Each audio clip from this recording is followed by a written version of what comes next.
in the top right hand corner of your screen. And I'll hand back to Ross now.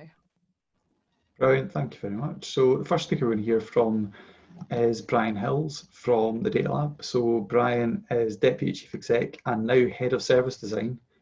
Title has only just changed, which is exciting. The reason we've invited the Data Lab along is Data Lab, I think, have been doing some really interesting stuff in terms of data in the charity sector. I'm sure Brian's going to cover a lot of that stuff, so based here in Scotland, but just some really exciting, innovative, interesting work that's been going on. So I'll hand over to Brian just now. Brian, do you need to share screen actually? That's the thing I was going to ask you. I can't share my screen, or I can talk through it. So if I just hit share screen, it should just show the slides, is that? Yeah, it should work. If not, I can do it for you and I can bring them up. You just let me know. Right, let me just see if I can share this. I'll try and make you co-host. Oh, there we go. No, it's worked. Perfect. Can you see them okay? Here we go. Yeah, we can see them. Ideal. Okay, perfect. Thanks, Ross. So I've got 10 minutes just to give you a quick overview of what we're doing in the Data Lab in the third sector. So as Ross said, I've been with the Data Lab now for 6 years. I joined at the start to help strap everything up, then wearing a bit of a technical hat with the head of data stuff, and now my role is really looking at how we scale and expand what we do across the country to really deliver data or impact from data across Scotland at scale. So I think it's probably good to anchor discussion in what our mission is, and as one of Scotland's 8 innovation centres, fundamentally our mission is to help Scotland maximise value from data, both from a social perspective and an economic perspective. And we're also ambitious being an innovation centre, so we really want to show Scotland as a place where we can do data innovation and lead the world in how we do that. So we are an ambitious group, and I'm going to share with you some of the things that we've been working on. But fundamentally, we anchor how we do that in thinking about organisations and where they are on their data journey, whether they're starting off and getting their first steps into this, or whether they're advanced and need access to advanced research. So we look at it through the lens of the data journey, and there are 3 areas that we focus on to help people move through that journey. The first being supporting organisations to innovate, whether that's connecting into academia or industry or other networks. And the second one is accessing talent, and whether that's professional development and upskilling yourselves or your teams, or it's accessing new talent that's coming out of colleges and universities. And the third thing is building a network, a community around that are learning and helping each other and grow through their own respective data communities. And we do a lot of stuff on the event side, as many of you be aware, and we were running DataFest until we were in the first week of that this year, and then we had to cancel the second week because of all the COVID stuff. But that's the 3 key areas that we focus on to deliver that mission. So I wanted to give 3 examples of this in practice, and the first one was with an organisation called Circle, and I actually met Rona from Circle, CEO of Circle at the time, in one of your sessions, Ross, a few years ago now, and Ross invited me to talk about data and how you could use it in the third sector, and I anchored that discussion in what was happening in the US at the time, with DJ Patel as the first Chief Data Officer, Obama there as well, and leading a lot of great stuff using data in organisations and charities. And Rona's input to me was very honest at the end, and she said to me, you know, as a charity, we are light years on this. If I can get GDPR, that's enough, because all of my resources are focused on delivering that key service to the families who support the difficult circumstances around the country.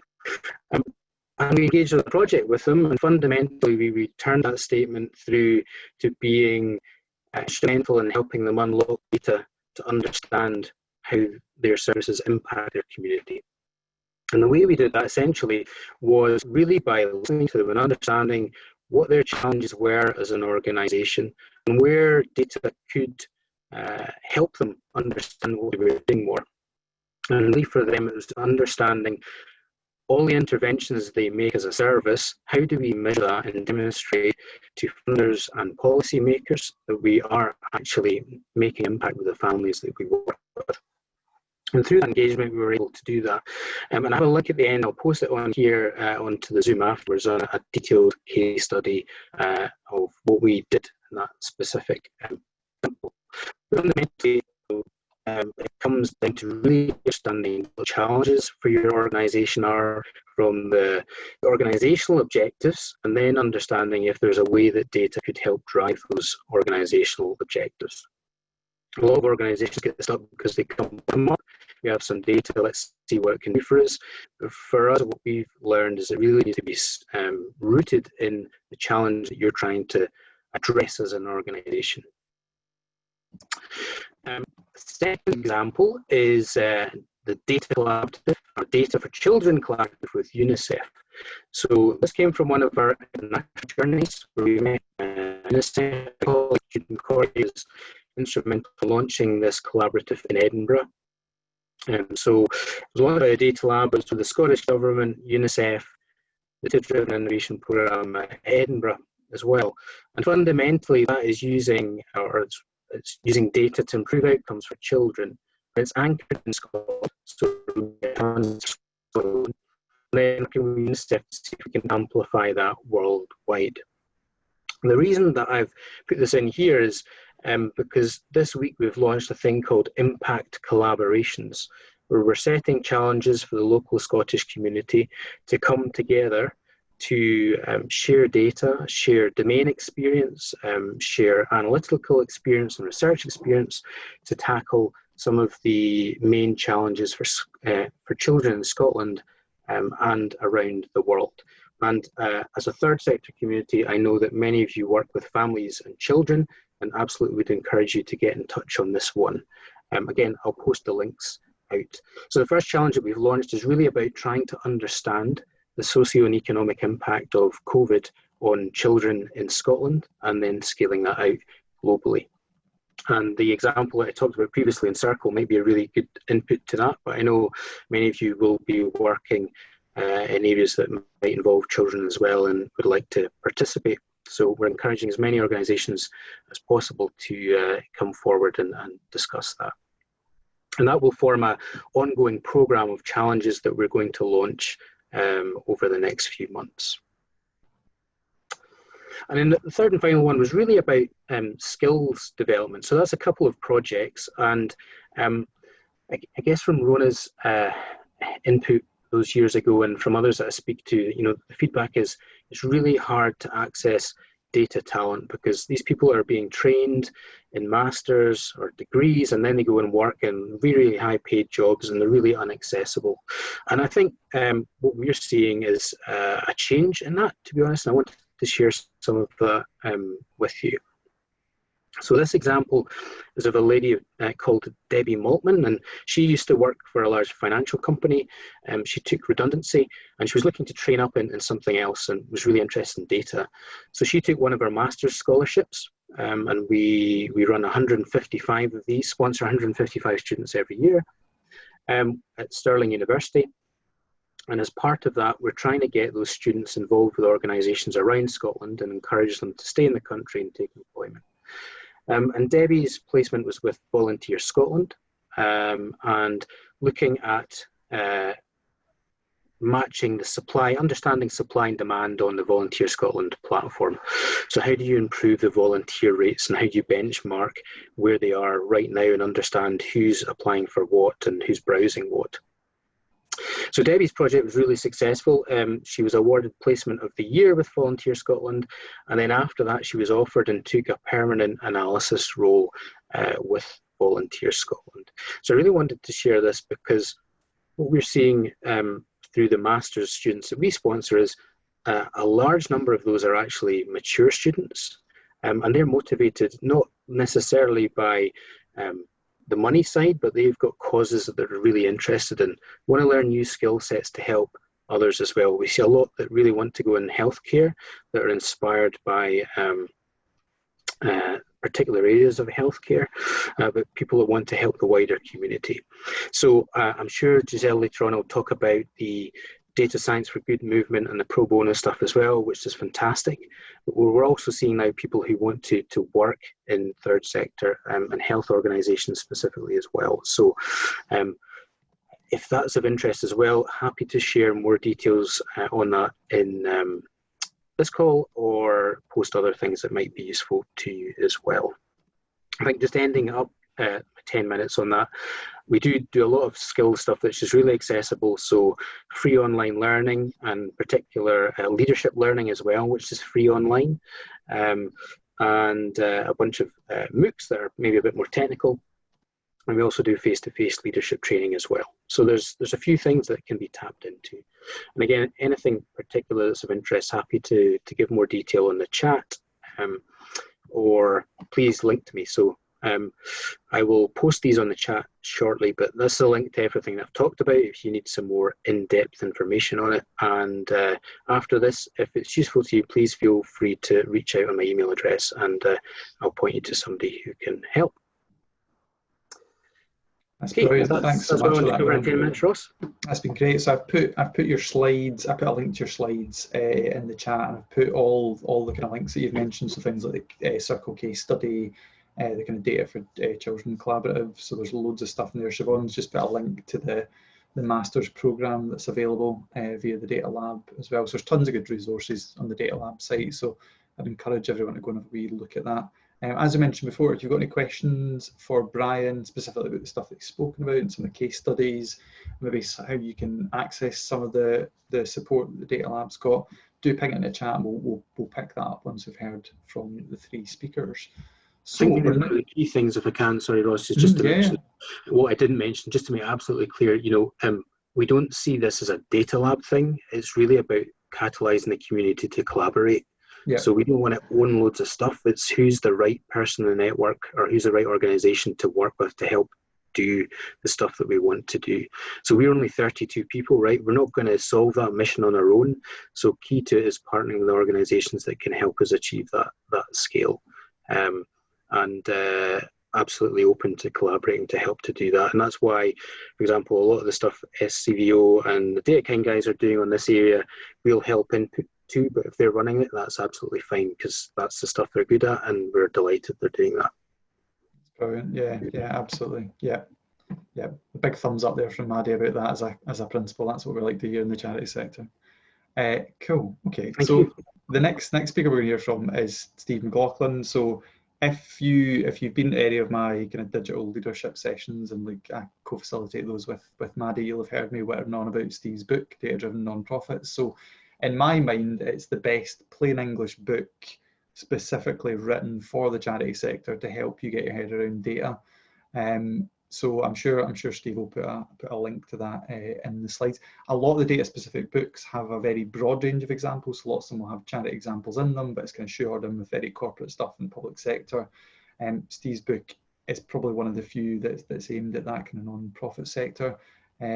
So I'm going to hand you over to Steve just now, and he's going to talk a wee bit. I missed the name of the book. Harriet's just put in chat, Data Driven Nonprofits. So I shamelessly stole the name for this DigiShift from Steve's book. So I just called it Data Driven Charities.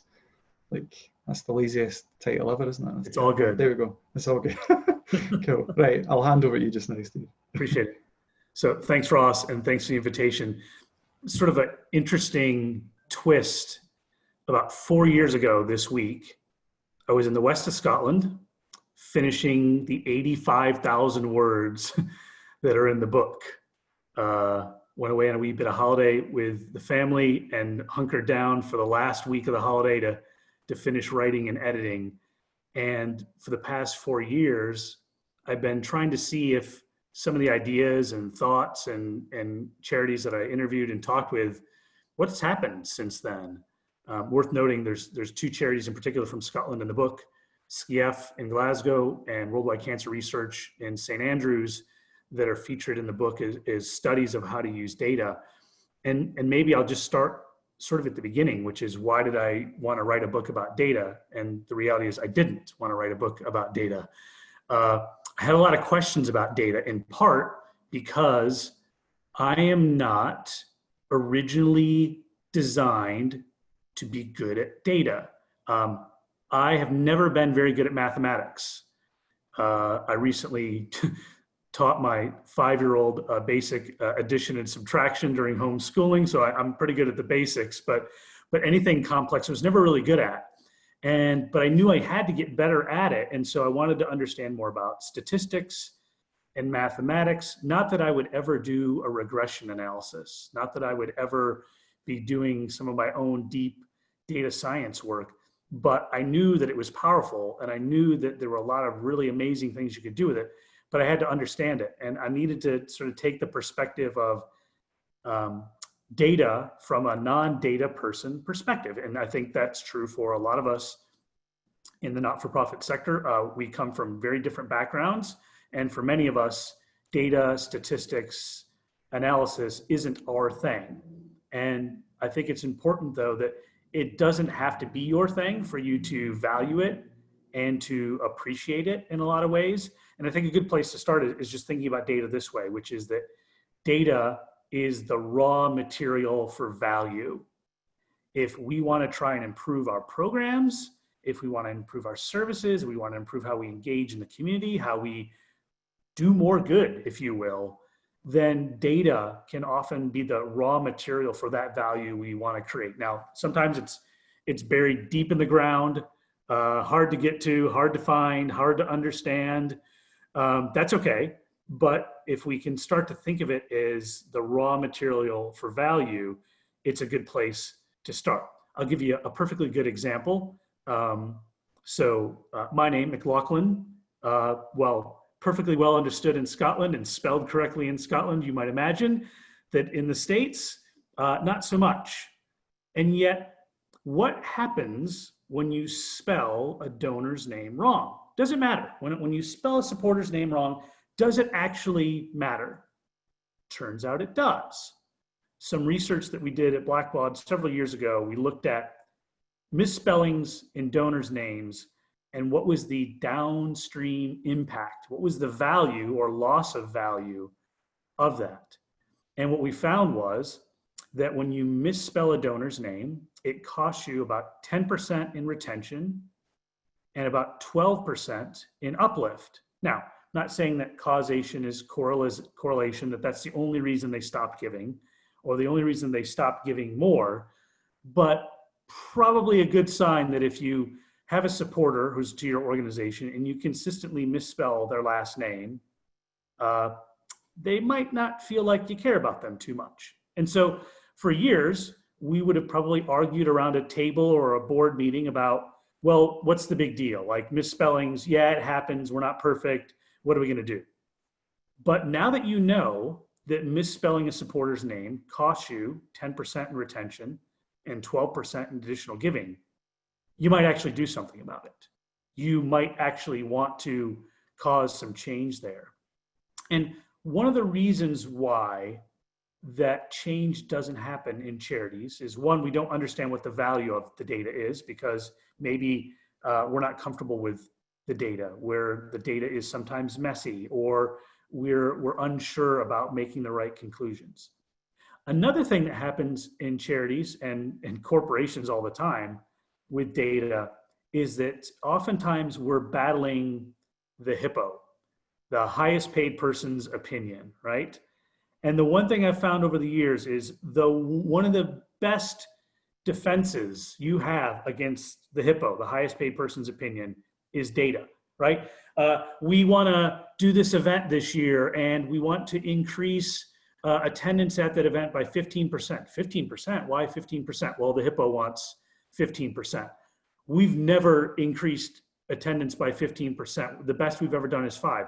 Don't care, hippo wants 15, right? Or subtle things like, why does the email newsletter have this terrible color and imagery in it? Oh, the hippo likes blue. And so the hippo likes blue, and so we're going to make it blue, even though it is in no way quantifiable or verifiable that that's a good thing.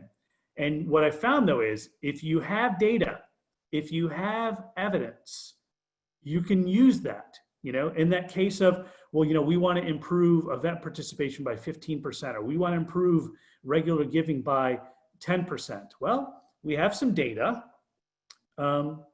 if we have some data, let's bring that to the table and have a discussion about what's realistic or what we've seen previously and how we want to do things. So the HIPPO is part of it for sure.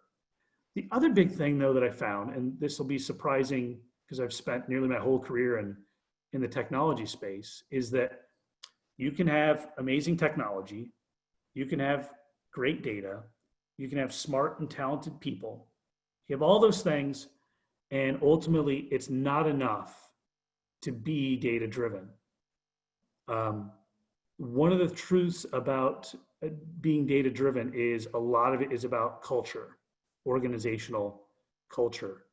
Peter Drucker, who's the famous management consultant, once said that culture eats strategy for breakfast. And I will tell you that culture will then go on to eat your data strategy for lunch as well. And so culture is a huge aspect of this.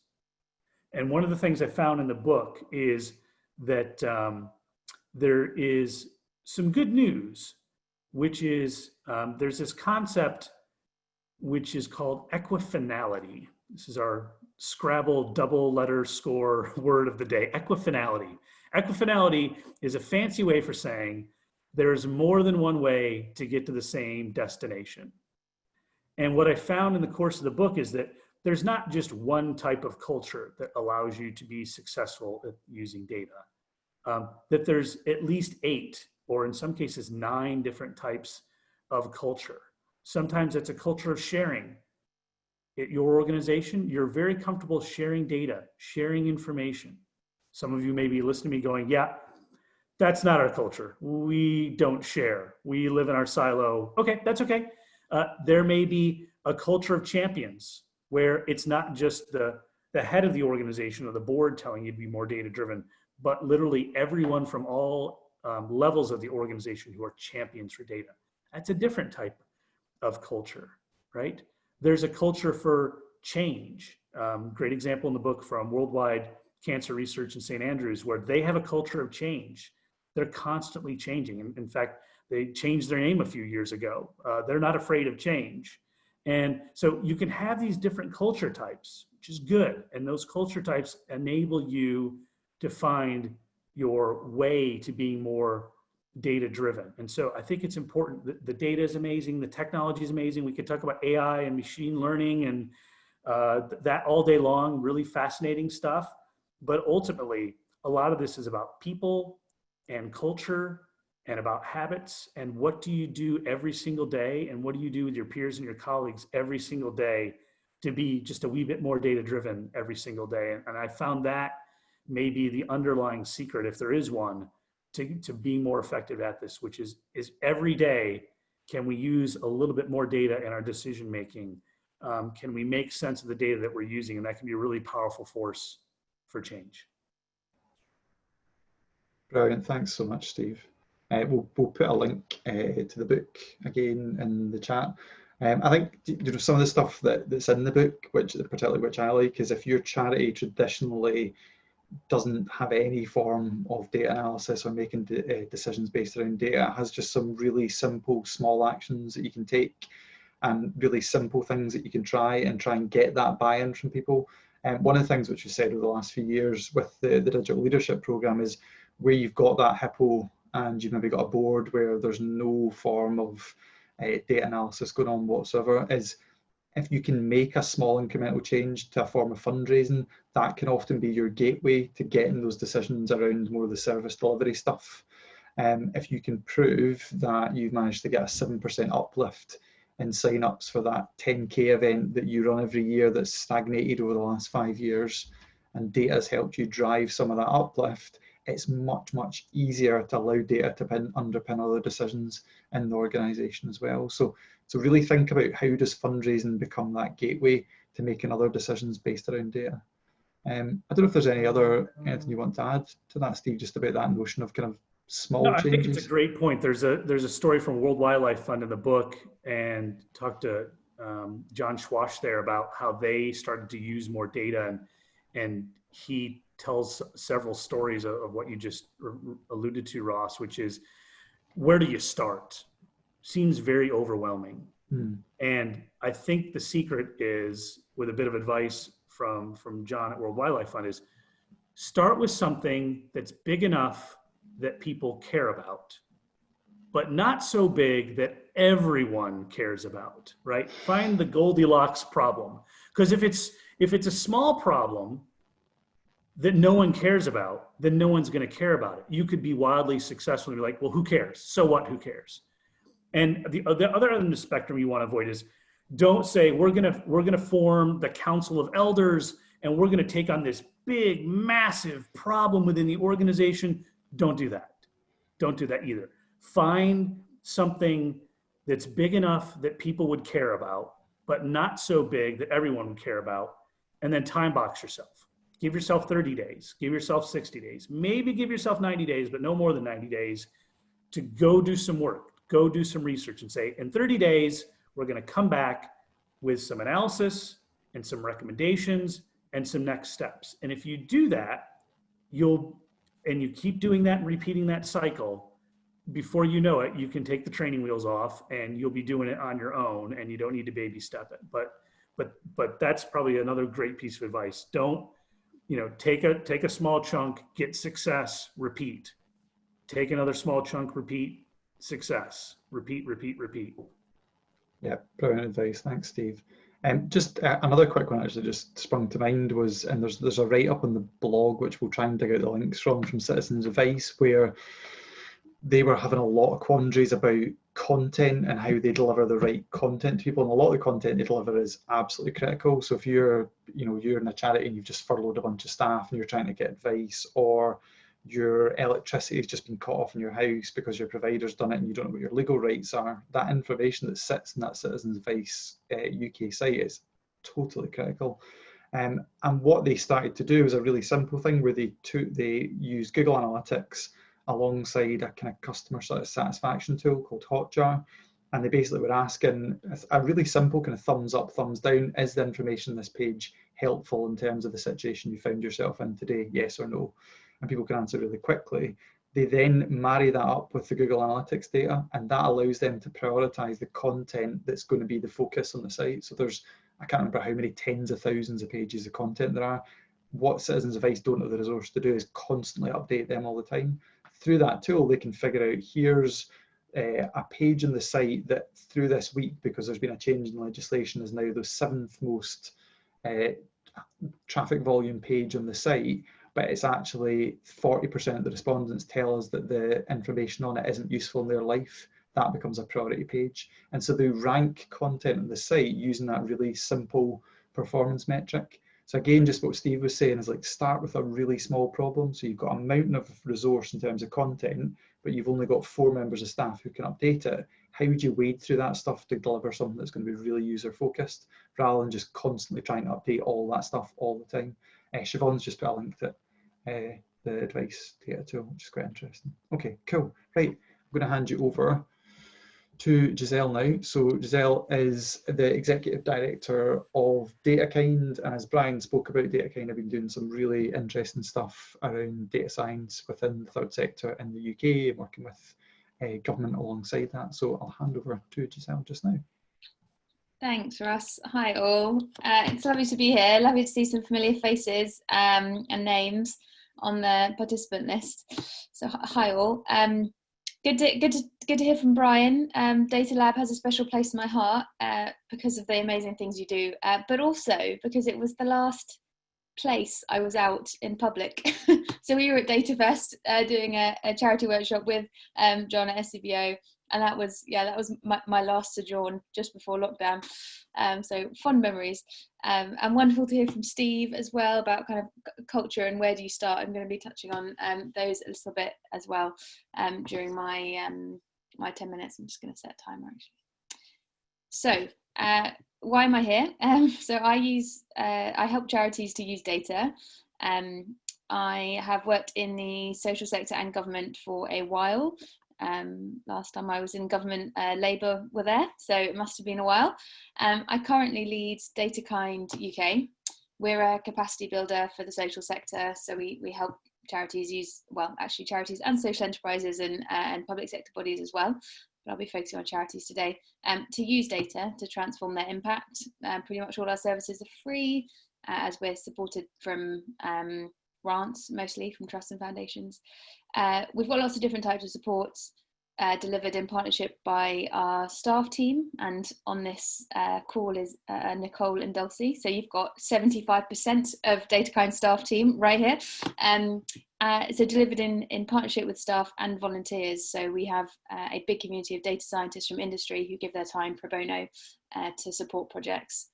We have communities in throughout the world, but thinking about DataKind UK, we have communities in London, in Southampton, and as of this year in Edinburgh, which has been wonderfully exciting.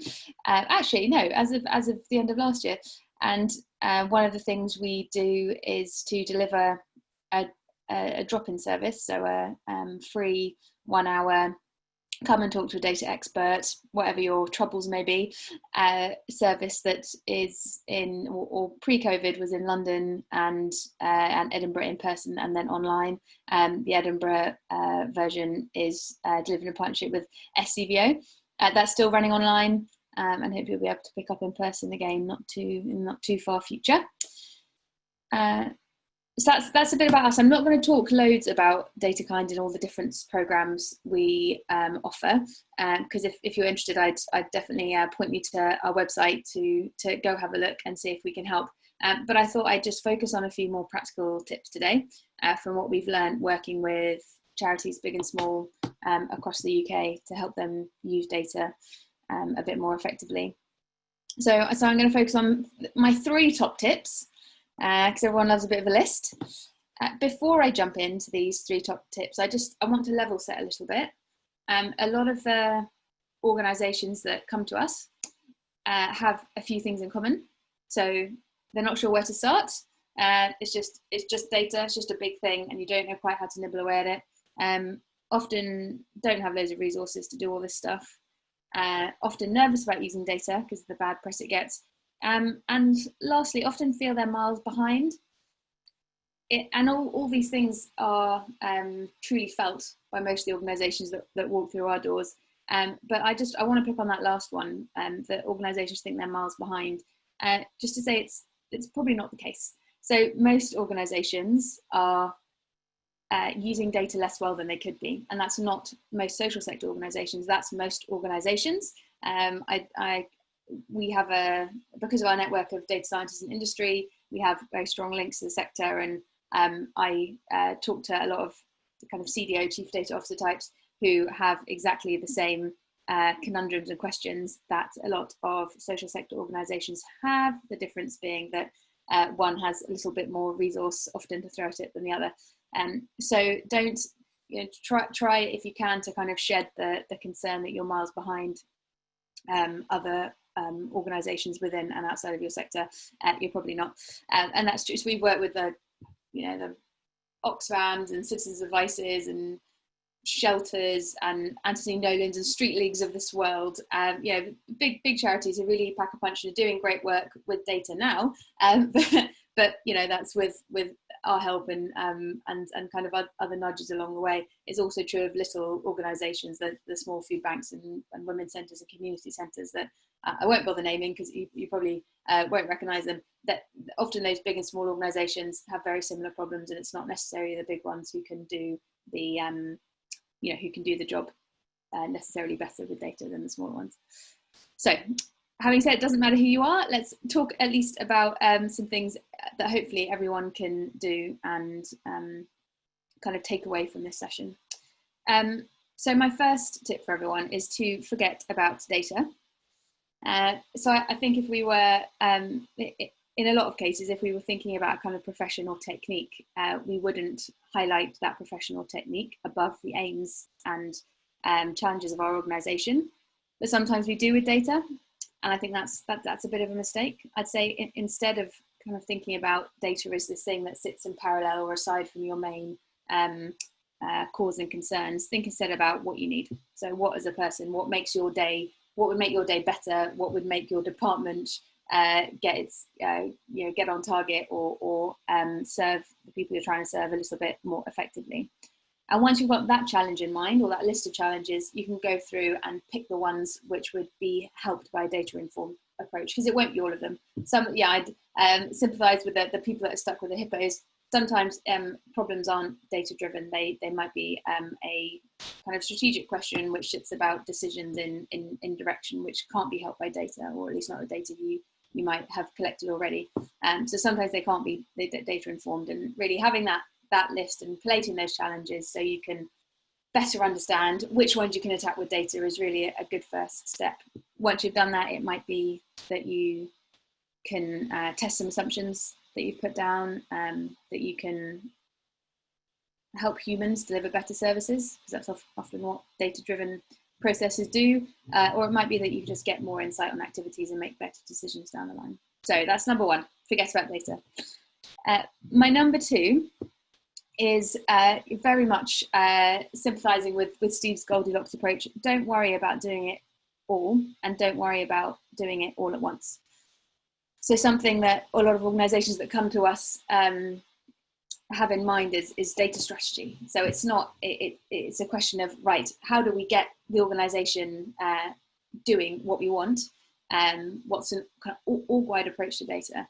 And I usually, suggest that we take a few steps back, and instead of having an org-wide approach, which resembles, for a lot of people who work for you or work within your teams, is going to resemble a bit of a stick to beat them with. Instead, try a carrot instead, which to me translates as doing something useful.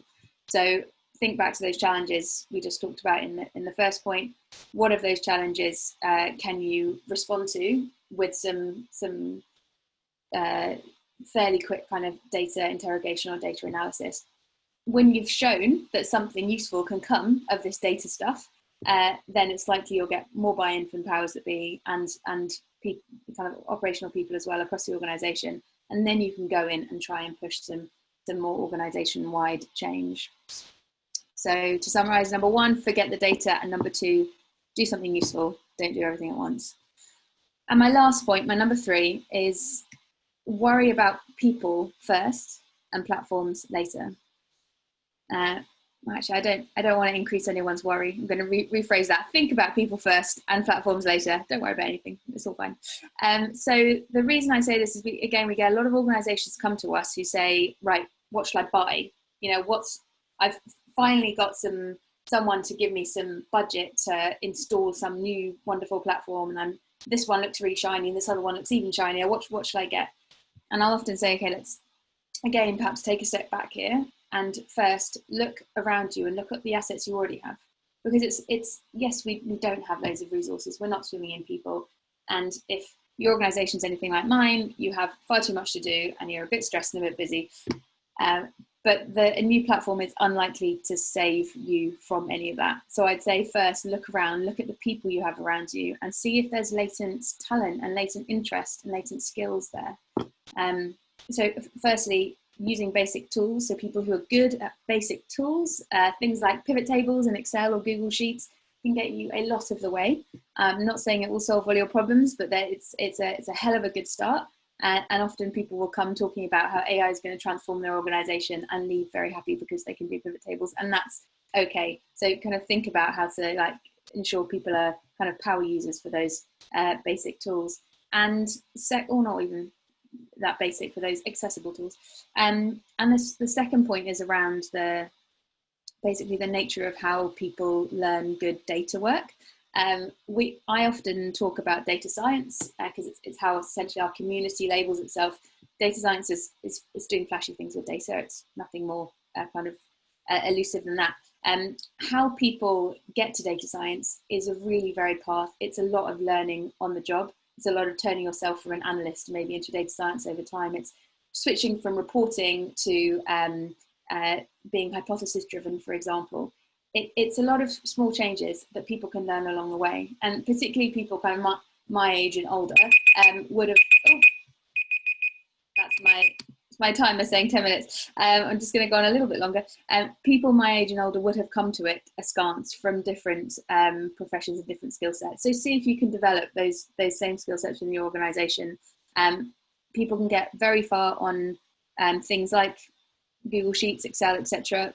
But if they want to go a bit further, open source languages are really great too. So that open source translates as free, and essentially it's a program that people can get loads of free support online to learn, use for free, and then do quite exciting, quite heavy duty, powerful analysis and data science in. So lots of ways to look around you, think about the people you have, think about how to really encourage them, arm them with the best tools, and then perhaps think about these kind of these bigger, shinier platforms later, if at all.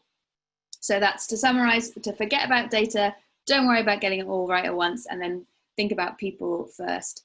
To underline all of this, I want to make a point about ethics and responsible data use. This is not a fourth point, because that would suggest it sits separate from the rest. And I think, in my opinion, that's not right.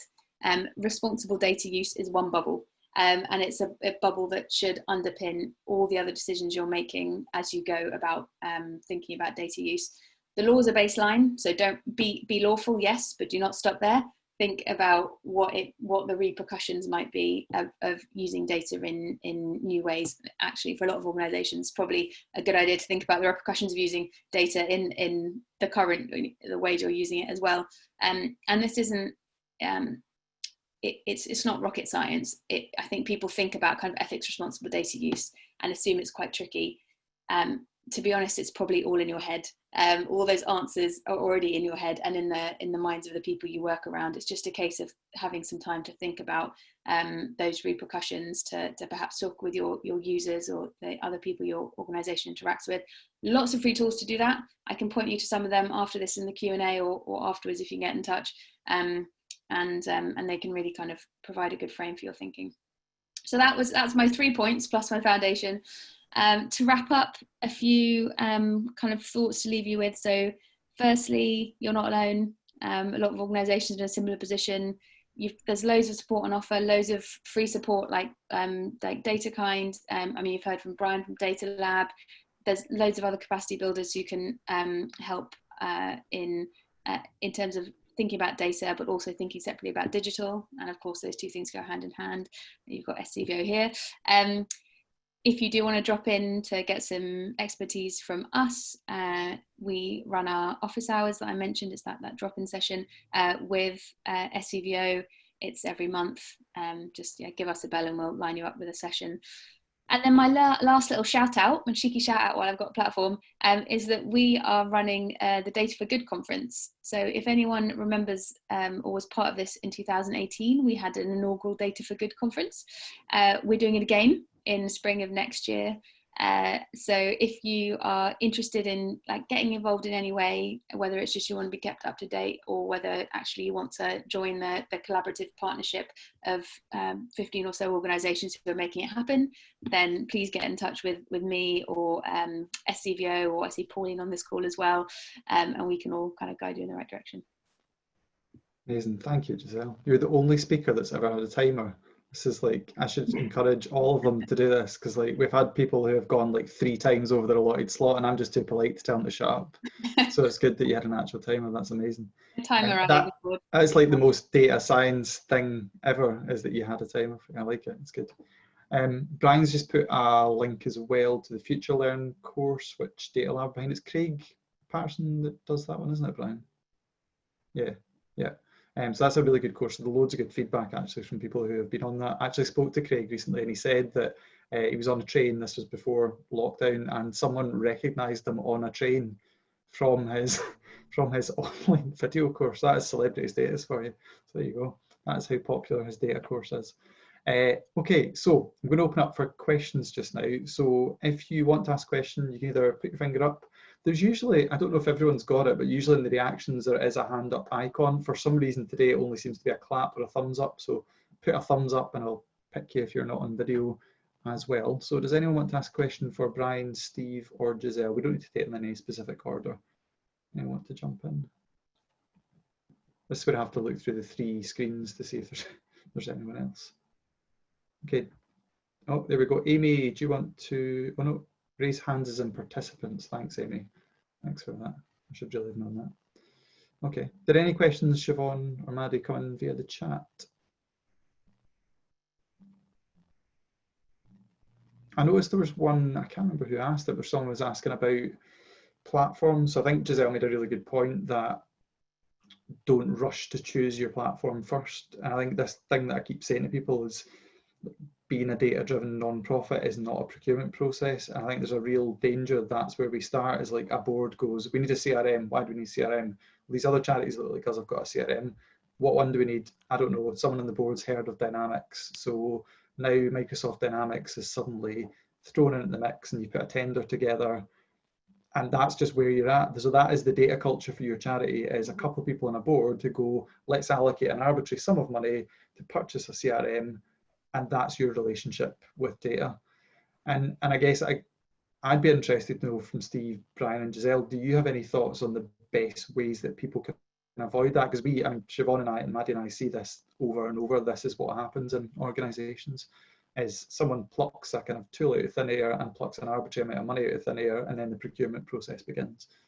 So any thoughts on that, Steve or Brian? How, or Giselle, how do the people in the room save themselves the heartache of that process?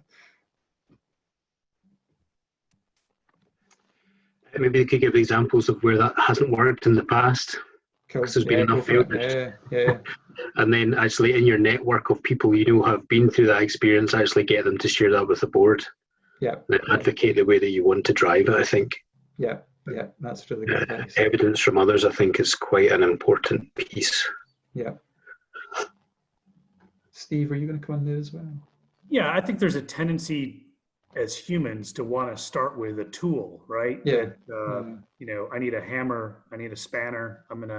That will fix it. I have a problem, and tools help me fix problems. But you really have to pause. And I think I put this in the chat, you know, strategy comes before technology in the dictionary.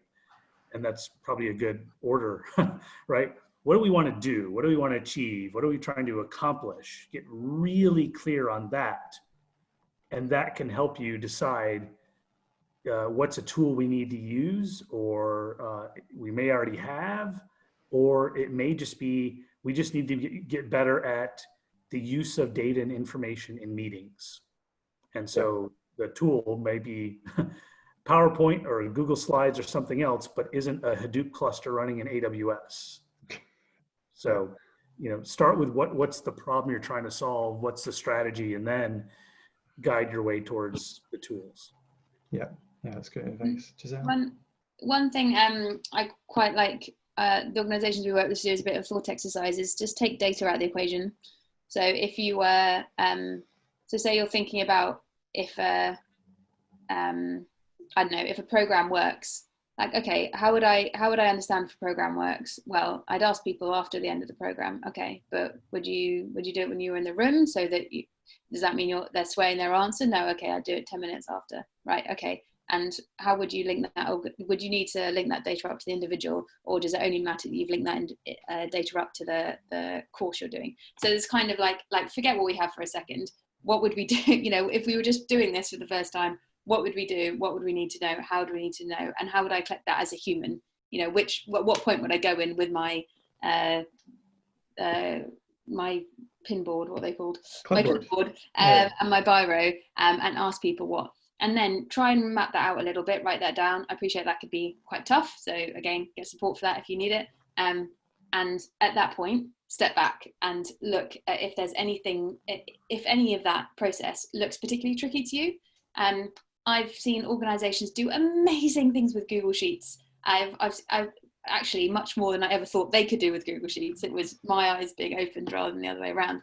And likewise with Excel, and with some of, you know, Power BIs of this world, you can get massively far. Sometimes you can't, but sometimes you can. I think the best way to figure out if you need something very complex or not is mapping everything out and looking to see if at some point there's like a, you know, 7-way feedback loop, and you think, actually, I don't know if Google Sheets could take that, then that's maybe where you start looking for a platform that does that thing really well. And you can go and you can start Googling, okay, how do I collect data in this way, and see what comes up. And second to the point about talking to other organizations, if you do have questions and you think, I'm really interested in, I think it's this particular product that's going to help me, go find another organization who's used it. If you can't do that yourself and you're unsure where to start, come ask us, because we've got a bit of a map of who uses what, and we can point you to an organisation that's been successful or unsuccessful with a particular platform, and they can tell you what they've learned. Yeah, that's brilliant. Yeah, and just I guess to reinforce that offer as well through SCVO, that network we can tap into, that if there's any tool that's kind of caught your organisation and you're at the right stage where you're making that process of selection, is there's a good chance we'll know an organisation that's used it, whether it's Dynamics or Salesforce or something like Airtable or something much more simple kind of spun in-house. There's a good chance we'll know an organisation that's done that. Alice, do you want to give us a wee bit of context, I guess, kind of where you're at on that journey? Did you put it in Sorry. the chat? No, yeah. Okay. Well, Scottish families affected by alcohol and drugs. I'm fairly new to the company, but at the moment, I'm horrified to say that we collect all our data on Excel spreadsheets. Okay. So we're looking for a CRM, and the one that we're looking mostly at just now is something called Charity Log. It's fairly basic. You know, we don't want it to do magic things. We could go on and do the magic things with some of the suggestions that I've heard here today, but just actually to capture all our basic data and keep it securely and be able to run sort of reports that we need. Obviously, we need to have robust data for funding applications, etc.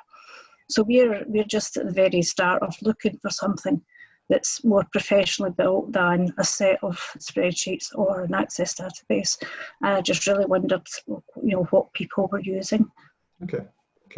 Yeah, so if I can ask, if anyone in the room is using Charity Log or knows of another organisation using it, if you could put it in the chat and then we can try and connect Alice up, and that could be quite useful. Okay, any other questions from the room? Can I just say something? My name's go for it. It's Alice. Alice, sorry, that's not. That's all sorry, right. No, it's okay, I get that all the time. Yeah. I'll know for future if I meet anyone else with that name. That's good, thank you. So Ross, the two main questions, people, so thank you to our speakers because they've been answering them in the chat box. So the other one was from Nikki around organisations going too far, so having too much data to the point where it's actually hindering the user experience of the service. So we're thinking about, and I think Steve has answered some of this already in the chat box, but just around that whole, for everybody just to give a bit of a starter for 10. So is there any advice or resources on striking the right balance on getting when is too much, when is too little enough? Is that a $1 million question? What are people's thoughts on that? So I would say before GDPR, I would say, don't collect it unless you plan on using it for something. After GDPR, we're now living with GDPR, I would say, don't collect it unless you have consent. And then don't collect it unless you have consent and you actually know what you plan to do with it. There's often a tendency to say, well, we don't know the answer to a question, so let's create a survey with 27 questions and ask for a lot of information because people feel like, well, I have one opportunity, and if I don't get all the information in that one opportunity, then it's over. I'll never have another opportunity to get it again. And the reality is that's usually not how it really works. So you should think about, if I had this information, what would we do with it? I often recommend, play the scenario out, because sometimes you'll say, well, we don't know, we want to answer this question, but we need to go gather some data. And so let's go gather some data and then we'll meet in a month to talk about the answer. And I would often work with orgs and take them through a wee bit of an exercise of saying, well, let's pretend we had the information. Let's pretend the information told us this or that or something else. What would we do? Because ultimately, the data gets turned into information and information should lead to action. So let's pretend for a moment that we had the information. What actions would we take? What if the data told us we should do this or that or something else? Are we prepared to do that? If the answer is no, don't bother collecting the data. You've already answered the question that if you had it, you wouldn't choose this path. So you can pretend and play out those scenarios of what if we had this? What would we do? What actions might we take? And you can play all that out on a whiteboard or in Zoom or on a piece of paper as a way to sort of, work through the exercise, even in the absence of having all the data, which you'll never have, and not having all the perfect data, which sometimes you don't always have. I think that's like such good. I saw Giselle giving a virtual thumbs up while she was listening to that. It's just like such a simple thing that you can do in your organization pre even getting to the point of having that very expensive CRM is to role play some of this stuff and think about what that would look like. Okay, we're going to do a very quick exercise. I don't know why I use the word exercise because immediately you're all going to be hating me, but we're going to do something very quickly. What I'd like you to do is we're going to take 2 points in this call. So we're going to focus first of all on what is the main thing you're struggling with around data. So it could be around the culture piece, it could be around staff skills, it could be you don't have the money to procure a CRM or any other kind of tool. So what's your biggest issue you're facing at the moment in terms of data in your charity? What I'd like you to do is type it in the chat box. Don't press return yet. I'm going to ask you to press return in a wee second. Nobody listens to me at this point. Everyone just types it out and has to return. But please do hold off pressing return. And I'm going to get you all to press return at once. And then we're going to see hopefully your issues flood in through the chat. So take your time to think about it. Type it in the chat and I'm going to tell you all hit return, and then we'll hopefully see some of these come in, and we'll try and pick up some of these with our 2 speakers, Steve and Giselle. Brian had to shoot off, he's got a meeting at 3, but just say thanks to Brian. He's put his email address in as well, so if any of you want to ask any questions direct, you can ping him in a wee email. Right, it's a chat storm, Jean says. That's the correct terminology for what I'm doing. It's a chat storm. Thanks. Okay, right. Hit return. So if you've got what is your big issue in your organization, hit return, and we'll see what you come up with through the chat.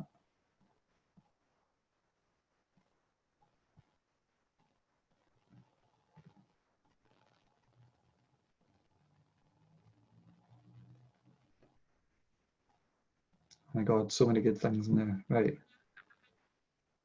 Okay, Maddie, Siobhan, any that stand out for you in terms of issues? One of the big ones for me that's coming up, I think, a couple of times, but in different ways, is finding the right question that the data is being used to answer. Mm-hmm. Yeah. Things around convincing people, Hippo, to stop wanting all the data all of the time. So I think that's back to Steve's thing around culture. Yeah. So Rebecca made that point about convincing people, the Hippo, to stop wanting all of the data and then doing nothing with it. The amount of times we see that is, these reports that get generated, and often physical reports out of an electronic system, and then they get presented to people and people look at them and nothing happens as a result of it. Okay. Any thoughts on that then, either Steve or Giselle, as like simple techniques to ensure that we're presented with smaller amounts of data that help us make decisions rather than overwhelming amounts of data that mean that people make no decisions whatsoever? I think, from my perspective, I'd say don't, and I apologise for us for being a pedant here, but I wouldn't in general present data to anyone. I'd present headlines. I tell people what the data says, but the people seeing the data at any given time should be the people wrangling it, and everyone else should just see headlines unless the key to their hearts is showing them the process and they want to see kind of the meat of it. But in terms of being overwhelmed, I know I think kind of collectively, maybe Steve, Brian and I sounding like a broken record, but at least one that's in harmony with each other, is to think about what you want to know and write the question down.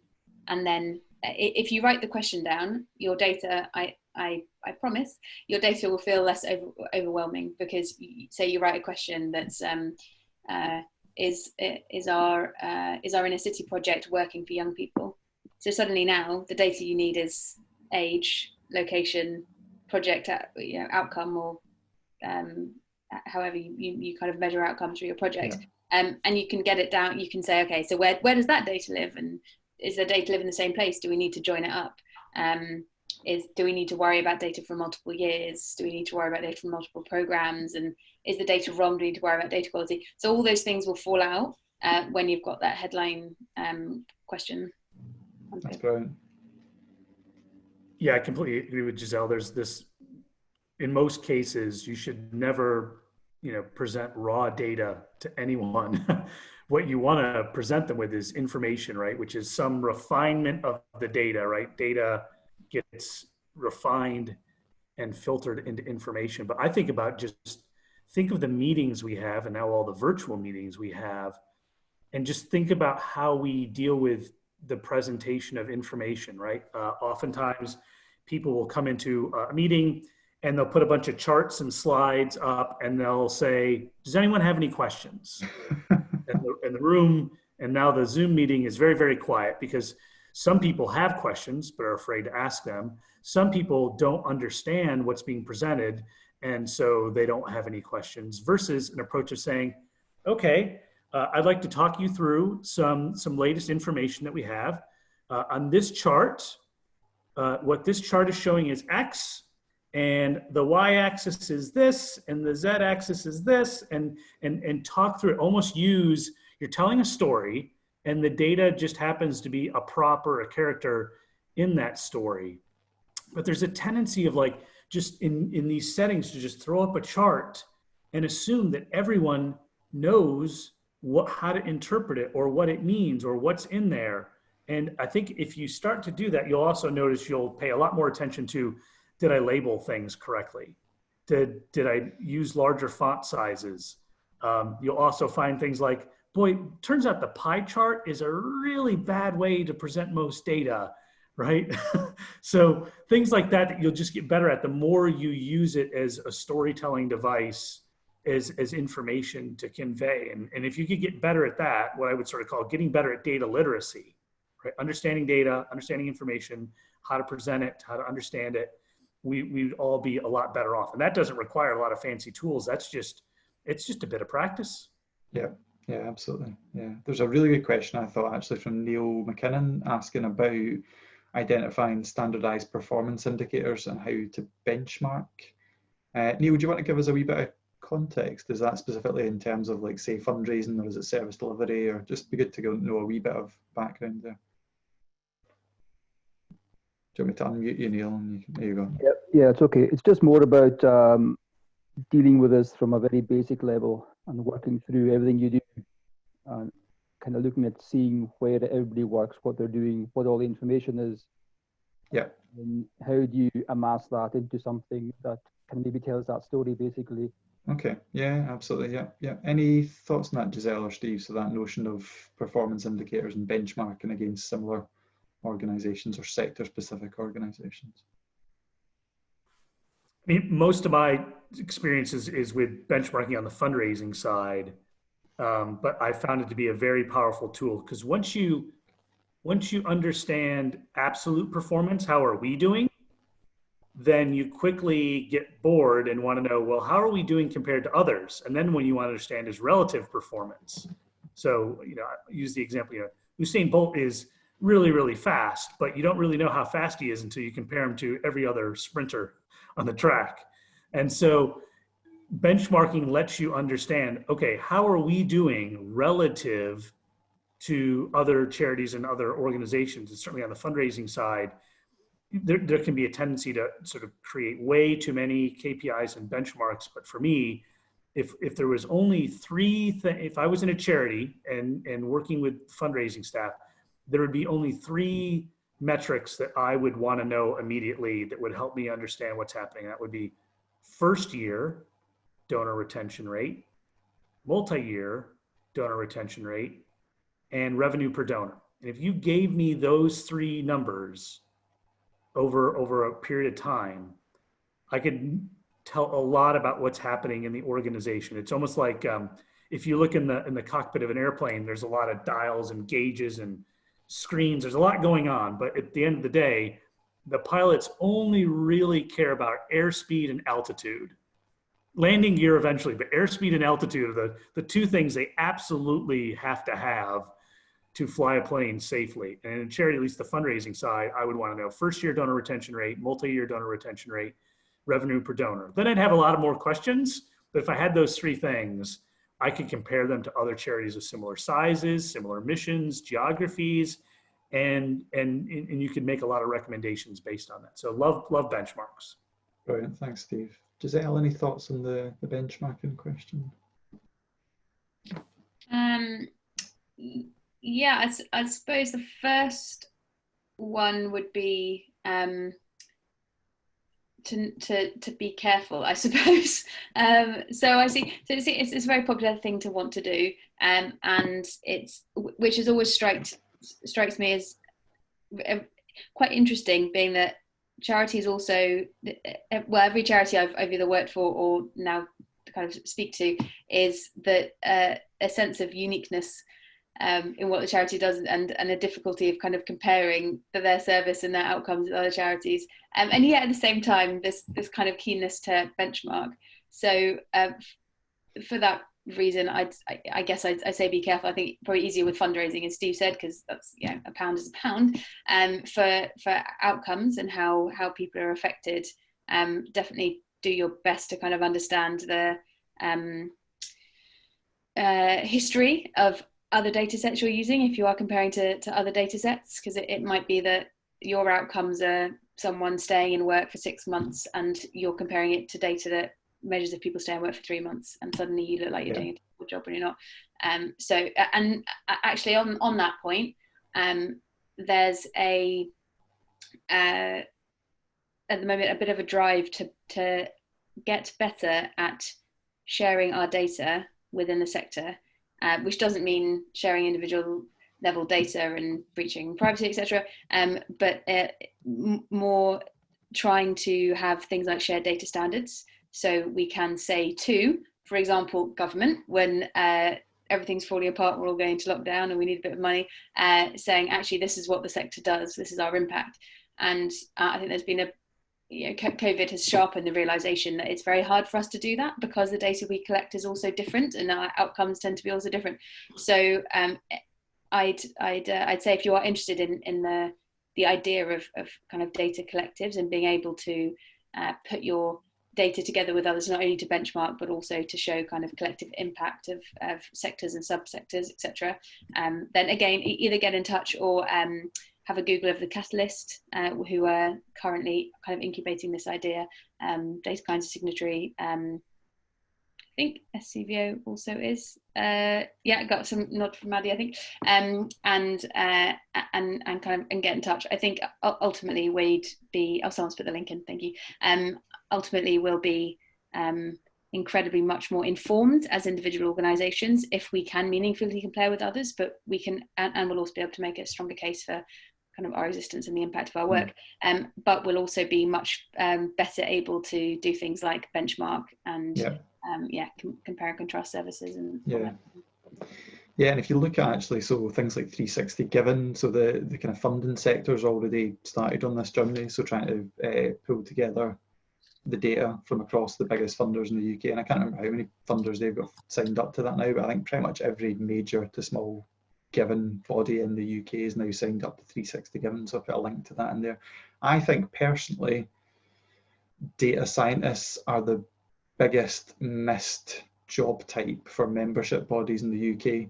So if you look at the membership bodies, whether it's someone like the Health and Social Care Alliance, whether it's SCVO, or it's the local third sector interface network, or someone like COSCA, or any of the other membership bodies that are sector specific, often when you look at the job types in those organisations, what is missing is any form of data scientist. So there's nobody in those bodies. So if Neil works in so let's say Neil works in drug and alcohol addictions, there's nobody at the membership body, I don't know, I'm making this one up, but for most national organisations, there's not a data scientist who's doing what Giselle and Steve have described, about thinking about what does good look like across our sector, how do we pull some of that learning, how can I benchmark a community group with a turnover of 250,000 against another community group with a turnover of 250,000.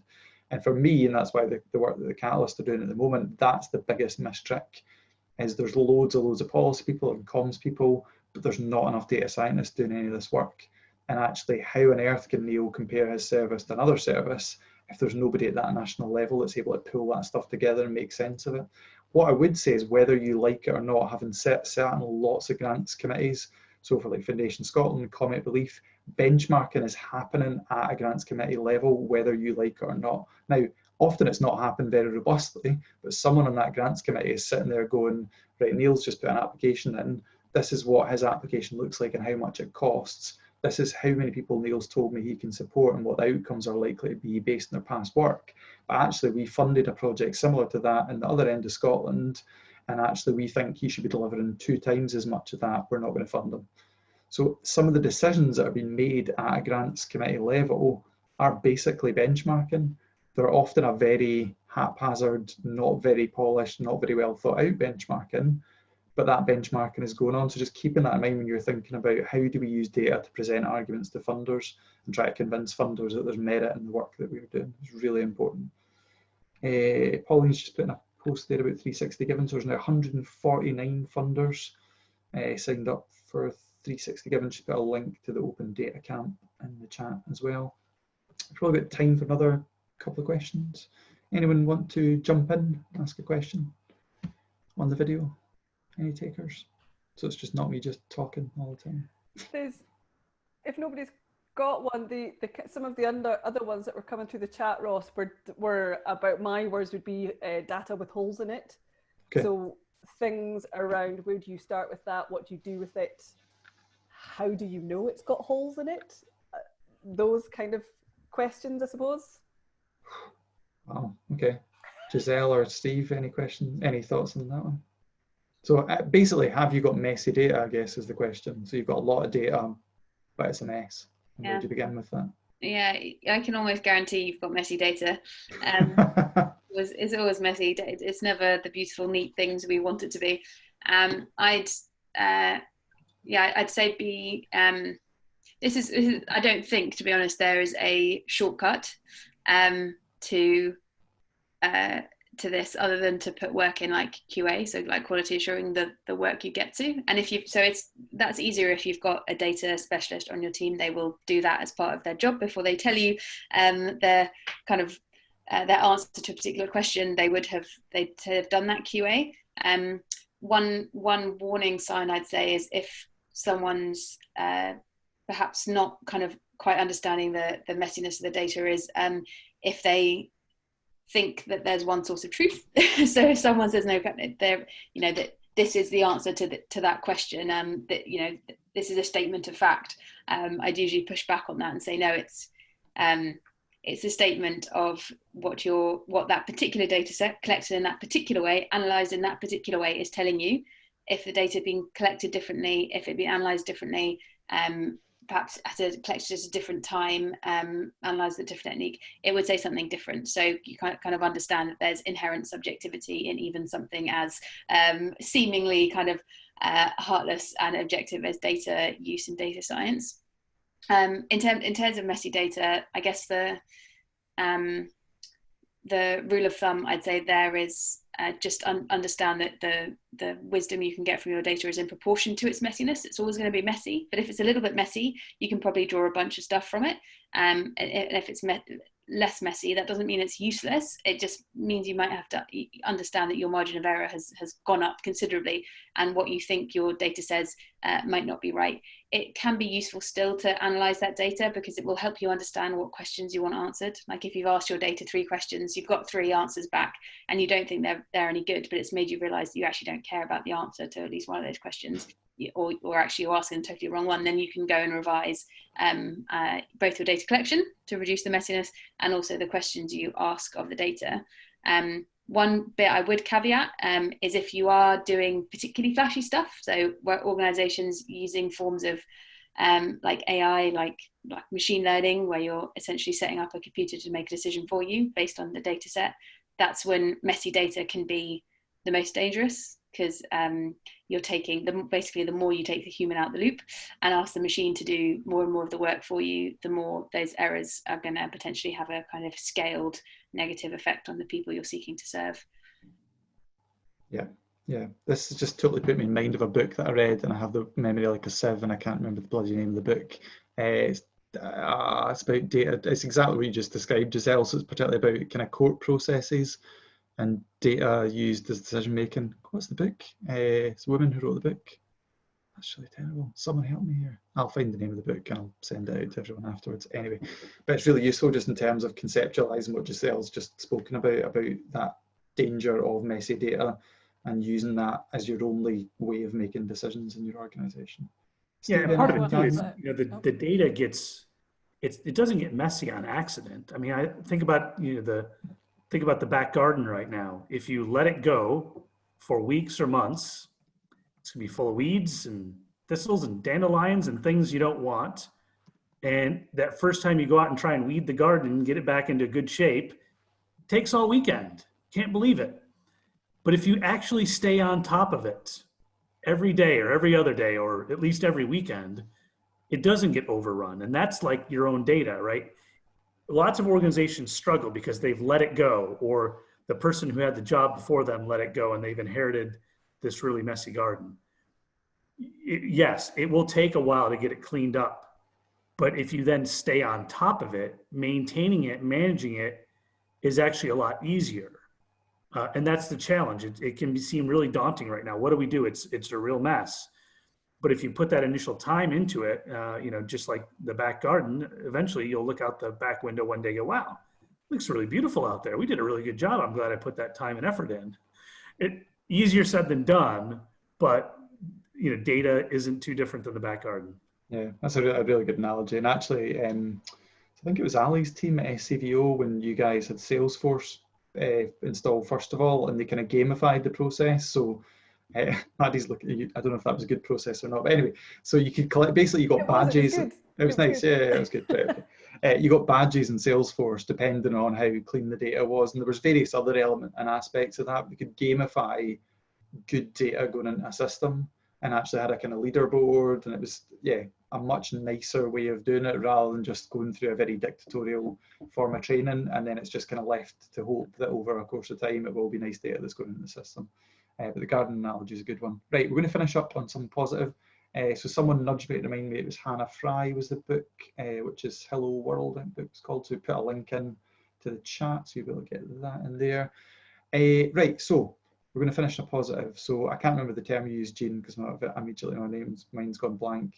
What was it you said for typing in lots of stuff immediately? You gave it a fancy title. Oh, no, you're on mute, Jean. Yep, I'll unmute. The human learning system. No, when you were saying about when I was asking everyone to put in their issues with data and you gave it a name. And the chat storm. Chat storm. Oh, that's what I learned on the service design call. All right, okay. Well, I'm good.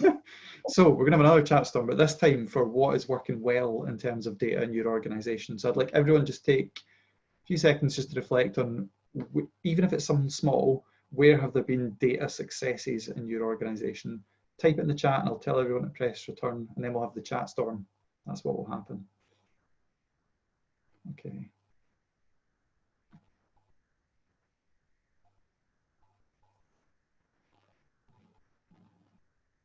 Okay, does everyone want to press return?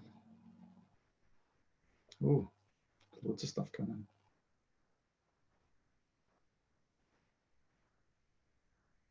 Yeah, important stuff about everyone understanding where GDPR adds value. It's a really nice way of looking at it, that it's something that adds value to your organization rather than something that's just terrifying. Amy's mentioned simple tools that they've been using to understand display of data, so that notion of dashboarding, which can be really useful to people if you've got those dashboards that answer those big questions that Steve and Giselle mentioned, and they're open and transparent. So put a link to Street League, which Giselle mentioned before. So they use Microsoft Power BI and they openly publish their impact and outcomes on their website, which is really nice. Really, really simple tool, and that notion of being an open, transparent charity. Okay. Any nice ones that stand out there, Siobhan or Maddie, that you've seen?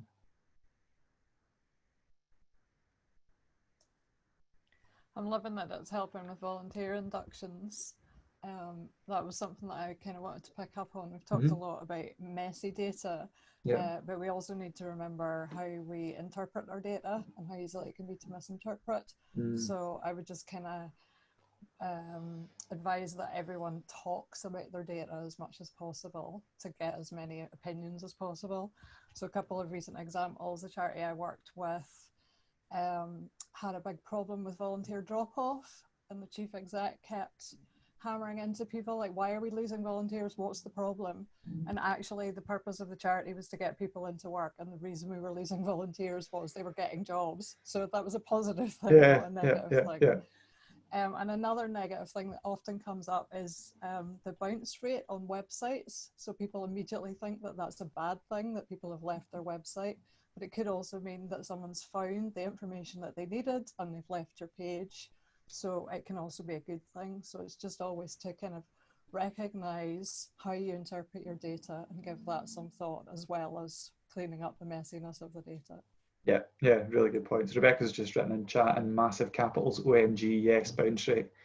It's like, they're two really good examples of where there's almost a danger in someone, that hippo position that Steve mentioned, who has a slither of knowledge about data and then just trots it out over and over to make decisions. And like the bounce rate one's like a classic one, you know, where a chief exec's heard something to do with Google Analytics and the only thing they know is about bounce rates, and they've got an idea of what is good or bad, and then just use that to make every decision about the website. Yeah, so that's a really good point. Yeah, Simon's just putting a little data as a dangerous thing. Yeah. Okay. Any final thoughts or questions from anyone in the room? I just had a question. So Steve said that pie charts are a really bad way to show data. Can you give some examples of what he's seen that's a really good way to show data, that people who maybe don't have good data knowledge suddenly go, I get it, I understand what you mean? Yeah, I mean, there's a lot of bad data visualization, what you would sort of call chart junk. If you Google chart junk, you'll find crazy things people have done. One of the best data visualizations I've found in terms of metrics and goal setting is what's called a bullet chart. So if you Google or Bing or DuckDuckGo, whatever your search engine of choice is, bullet chart or bullet graph. The premise of a bullet graph is it's a bar, and on that bar, there's a line that has what was the goal, what was the target, and in the middle of the bar, there's a progress that shows how close did we get to the target. And the good news about the bullet chart is it's good for quantitative people and qualitative people, because there are both kinds. And so it lets you know, hey, is what we're doing good, bad, or meh, right? It will tell you that. And then it will most importantly tell you, I know what the number is, but how good was that number compared to the goal? So oftentimes people say, well, we had a conversion rate of 22%. I don't know if that's good or bad or not, because I don't know what the goal was. Was the goal, if your conversion rate's 22%, but your goal is 30%, you missed the mark. 22% is better than 15%, but you still missed the goal. So the bullet chart, I think, is one of these data visualizations, and you don't have to have some fancy package to display it, sort of to answer Amy's question, right? You could do this with a couple of rectangles and squares and lines to show a bullet graph, a bullet chart. It's really simple, but it's a really effective data visualization that tells you what happened, was that good or not, and how close to the actual goal was it, all in one teeny tiny little chart. So it's a great way to visualize stuff, as opposed to lots of other things you could potentially use. That's brilliant. Thank you, Steve. Okay, so we are at past, so we're going to be finishing up. Steve or Giselle, any kind of just parting thoughts that you want to share with us? You don't need to, but just if there's anything that's kind of leapt in your mind during this call that you think is kind of one thing that Charities can go away and do after this call. I would just say, do something good with data today, and then do something good with data tomorrow. And before you know it, it'll be a pretty good week with data. Brilliant. That's great advice. Giselle, any thoughts? I think the one thing that I'd put above the rest in terms of the kind of tips and the chat we've had is thinking about people, and just thinking about the latent skills you have, just the amount of people we come across in charities who are kind of labouring away and just want that little bit more wriggle room to kind of explore their skills and develop the capacity of the organisation. So yeah, that's a really good bit of advice. There's a really good, I don't know if it's still an SCVO site, but just about the kind of benchmarking of digital skills in your organisation and using that as a tool to understand what that kind of data knowledge is in your organisation. it might unearth some real surprise. Like I worked in an organisation where someone probably should have had some very basic data skills. It was a big part of their job. And I remember being handed over some data because I'd asked a question and it was in a Word document. I was like, well, I can't interpret this because I can't filter it or I can't search it in any meaningful kind of way. I was like, maybe this would be better as an Excel spreadsheet. And they're like, oh, we've always kept all our data on Word documents. I was like, Jesus, this is the kind of level of, so sometimes it takes that, I guess, that analysis of where people are at in your organization to really see what help they need. And there's loads of good free support on there. So like, you know, the course that DataKind have got and some of the stuff, the resources that Blackbaud and the Data Lab have got as well. But really thinking about if there's someone where basic data analysis should probably be part of their job, where are they in that journey and what support do they need? Because not all of you are going to have the luxury of ever having a data scientist, never mind, you know, in 5 years you might have a data scientist. Some of you will never have a data scientist. But how do you build that capacity in your team? So I think it's a really, really good point from Giselle there. Right, we'll gather up all the resources that we mentioned here. So Jen does an amazing job at gathering these up. They go in the big Google document, which we put out. All the next DigiShift calls are all on the SCVO website. So if you Google SCVO DigiShift, those are all available. So the one we've got this week is on mental health. Into next week, we have Louise Downs, who wrote the amazing book, Good Services. So she is going to be talking